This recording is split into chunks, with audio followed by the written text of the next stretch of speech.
My name is Bruce McPherson. I'm a principal with Puchlik Design Associates. We're California healthcare architects, and I also sit as chairman of the Hospital Building Safety Board, which is an advisory board to OSHPD, otherwise known as the Office of Statewide Health Planning and Development. And in my capacity in that board, in that position, I have opportunity to come across different code changes from time to time that could have a fairly significant impact on the projects that we do and the projects that our clients are doing. And one of the things that I wanted to talk about today was accessibility and some things to keep in mind when you're remodeling your building, your hospital. So the concept here is the California Building Code requires that when you remodel an area in your building, that area of remodel has to be brought up to the current standards for accessibility in the California Building Code.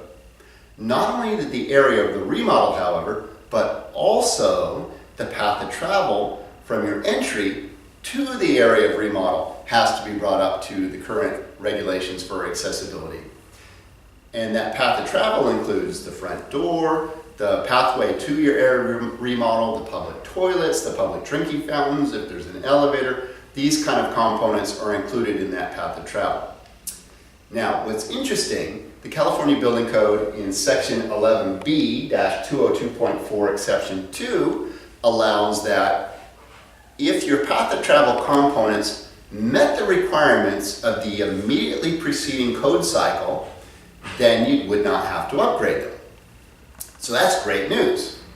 Well, there's some bad news to that now too, because our current building code is California Building Code 2016, which means the immediately preceding code was 2013. Not too much difference between those two. If you're compliant with the 2013, you're good. However, the immediately preceding to 2013 was 2010. And there's a pretty significant difference between the accessibility requirements in 2010 and the 2013. So we've just come into the 2016 code cycle.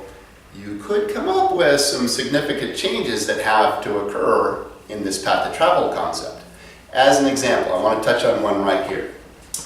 In the 2010 code, in a single occupancy toilet room, which a lot of public toilets are single occupancy, the space between the wall and the sink that the toilet fits into was allowed to be 4 feet 6 inches wide. In the 2013 code, that changed to 5 feet wide clearance requirement. So that's a pretty big difference. And then of course the 2016 code also has that 5 foot wide clearance. That's a big difference. If you come across this and you have this 4 foot 6 and you need this to 5 feet, this toilet room may not be large enough. Or you might have to reconfigure it, the plumbing, and that could get very costly.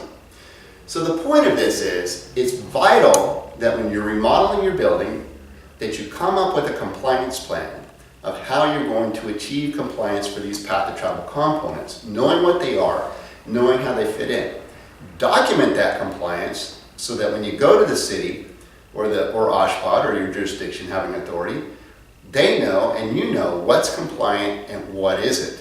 And then you're able to budget and schedule accordingly so that you're not delayed as you're working through your project.